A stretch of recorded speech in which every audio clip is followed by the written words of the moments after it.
So if, like me, you're crazy about buying plants, then you're always going to enjoy getting some plants for free. And today, free Coleus. I love Coleus. I love free.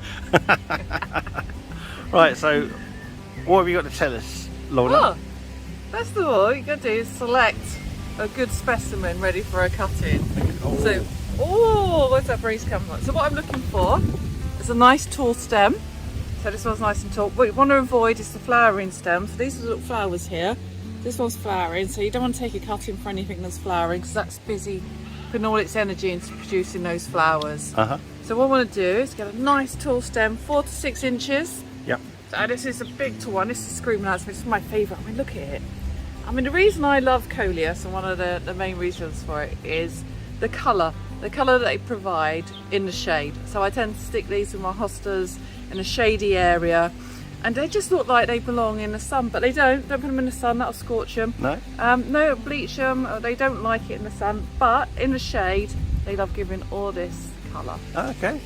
So I think this one really, so 4 to 6 inches. So what I'm going to do is cut just below, I don't know if you can see here, my glamorous assistant, I'll bring you round, just below leaf node here. So you've got pears here, leaf nodes here, so I'm going to give it a cut just there. Okay, I'll take that one out. Right, if you was just put this in water right now, bad news. All that's going to happen is the water's going to come out of these leaves, just the water loss, transpiration. So you want to minimise the amount of leaves that's going in at the moment, give it a chance to produce the roots. So I'm going to take some of these leaves off. Okay. I've taken 2 lower ones off. I'm going to take some of these bigger ones off as well. Still a bit big. I just want to give it as much of a chance as possible to establish some roots before it goes too crazy. So what I'm going to do now, I'm going to put this cutting in some water.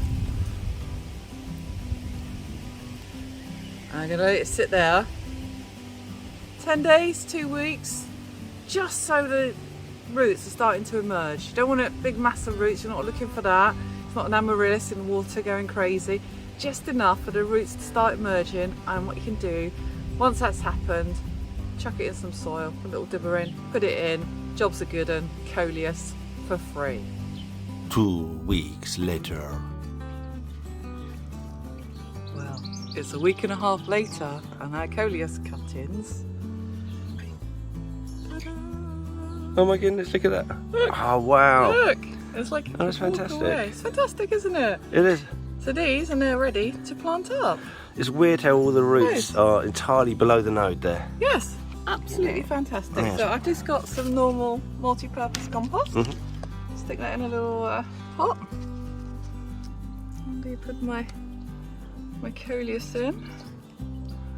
And gently put it in, just gently going to put some of this around it, not too much, but just enough to support it. Let it stand upright. Stick that there. Give him a little drink.